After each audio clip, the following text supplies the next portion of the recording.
अस्सलाम वालेकुम। शुरू अल्लाह के नाम से जो बड़ा मेहरबान नहायत रहम करने वाला है।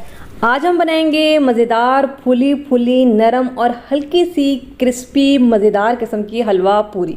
हलवा पूरी की बहुत ही आसान रेसिपी मैं आज आप लोगों के साथ शेयर करने जा रही हूँ। छोटी छोटी सी टिप्स हैं। अगर आप ये रेसिपी एंड तक देखते हैं और उन टिप्स को समझते हैं तो आप बेहतरीन नरम और मुलायम हलवा पूरी घर में बहुत आसानी से बना लेंगी। रेसिपी को आपने एंड तक देखना है। रेसिपी पसंद आए चैनल को ज़रूर सब्सक्राइब करें। स्टार्ट करते हैं। बिस्मिल्लाहिर्रहमानिर्रहीम।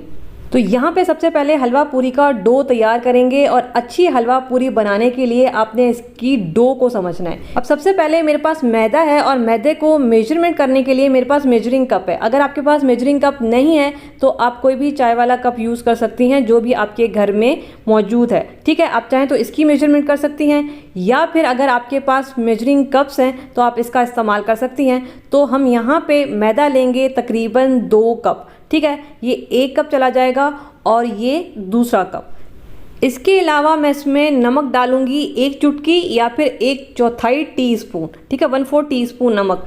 इसके अलावा 1 कप पानी है और ये उसी कप से मेजरमेंट मैंने किया है जिस कप से हमने आटे को मेजरमेंट किया था। ठीक है, अगर आप चाय वाला कप यूज़ करती हैं तो आपने चाय वाले कप की मेजरमेंट करके पानी लेना है।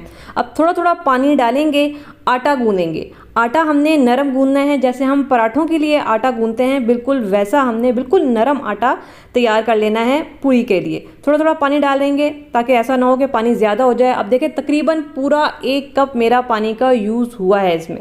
अब यहाँ पे इसको मिक्स करेंगे और इसको गूंदते जाएंगे। अब ये देखें आटे में चिपचिपापन हो रहा है। मेरी वो बहनें, वो बच्चियाँ जिनको कुकिंग नहीं आती वो परेशान हो जाएंगी। तो आपने क्या करना है, थोड़ा सा 1 टीस्पून के बराबर ऑयल लेना है और इसको मिक्स करना है। अब क्या होगा कि आटा आपके हाथ के साथ चिपकेगा नहीं, इसकी मिक्सिंग जो है वो बड़ी इजीली हो जाएगी। ये देख रहे हैं, अब ये बहुत अच्छा जो है आटा हमारा मिक्स हो चुका है।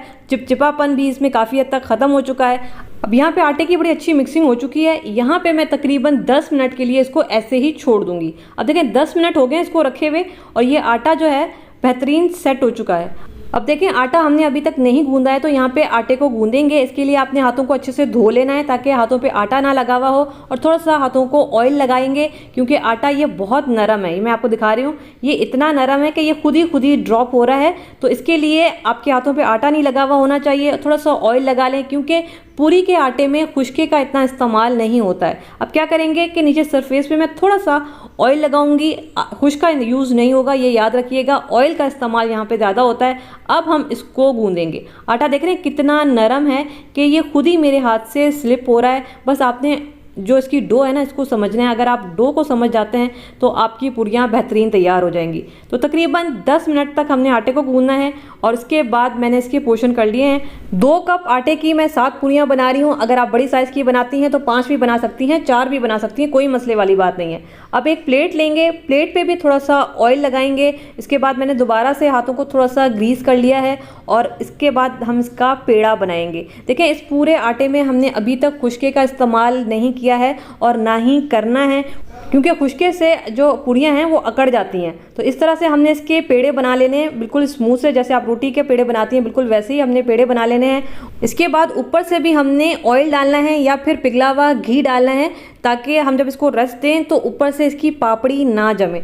ऑयल या घी को आपने पेड़ों पे भी अच्छा सा लगा लेना है ताकि ऊपर से ये बिल्कुल नरम रहे। फिर आप इसको प्लेट की मदद से कवर कर दें, गीले कपड़े से मत कवर कीजिएगा वरना ये और नरम हो जाएंगे। अब देखिए तकरीबन 20 मिनट का मैंने यहाँ पे इसको रेस्ट दिया था और ये सेट हो चुके हैं। और ये देखें ये इस तरह का पेड़ा हमारे पास तैयार होकर आ गया है। अब हम इसको बेलेंगे। बेलने के लिए भी हम ऑयल या फिर घी का इस्तेमाल करेंगे।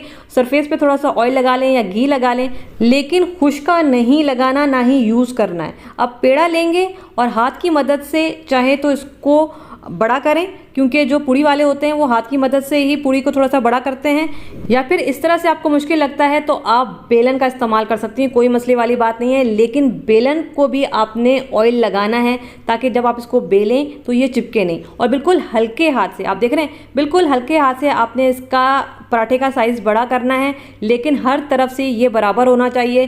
गोल नहीं है, कोई मसले वाली बात नहीं है, लेकिन हर तरफ से ये बराबर होना चाहिए। कहीं से मोटा पतला नहीं होना चाहिए वरना फिर पूरी कहीं से मोटी होगी और ये सही से फूलेगी नहीं। इसके बाद हमने इस तरह से इसको थपथपा लेना है, वरना तो पूरी वाले ऐसे ही इसको थपथपा के बड़ा करते हैं।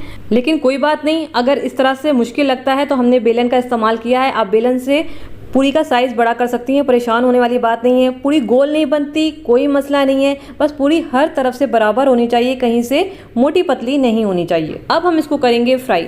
अब फ्राई करने के लिए ऑयल कितना गर्म होना चाहिए? देखिए, ऑयल इतना गर्म होना चाहिए, अगर आपको मेरा कैमरा दिखा पा रहा है तो धुआं निकल रहा है हल्का सा ऑयल में से, ये ऑयल इतना गर्म होना चाहिए। और इसके बाद आप इसमें पूरी डालेंगी तो ये फ़ौरन से फूल जाएगी, क्योंकि ऑयल का अच्छा गर्म होना बहुत ज़रूरी है। अब पूरी को तलने का कोई टाइम नहीं है, बस आपने डालना है और इसकी साइड चेंज करनी है, बस आपने इतना करना है। ये नहीं कि आपने 1 सेकंड एक साइड से पकाना है या 2 सेकंड दूसरी साइड से पकाना है, ऐसा नहीं है। बस आपने डालना है और उसके बाद आपने इसकी साइड चेंज करनी है और इसको निकाल लेना है और छन्नी की मदद से जितना मुमकिन हो सके इसका ऑयल जो है वो निकल जाने दें। और इसके बाद आप पूरी किसी भी टिश्यू पेपर के ऊपर निकाल दें, ये ऑयली भी नहीं बनेगी। तो ये देखें जी, इस तरह से आपने सारी पूरियाँ तैयार कर लेनी है। छोटी छोटी टिप्स हैं, एक एक करके मैंने आपके साथ शेयर की है, इनको फॉलो करेंगे, बेहतरीन पूरियाँ तैयार होंगी। अभी ये सारी पूरियाँ गरम गरम हैं तो थोड़ी सी क्रिस्पी हैं और थोड़ी देर के बाद ये सारी पूरियाँ नरम हो जाएंगी। आपको क्रिस्पी पसंद है तो गरम गरम क्रिस्पी पूरियाँ खाएं,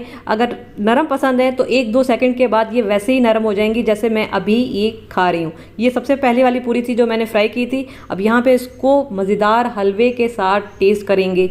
बिस्मिल्लाहिर्रहमानिर्रहीम।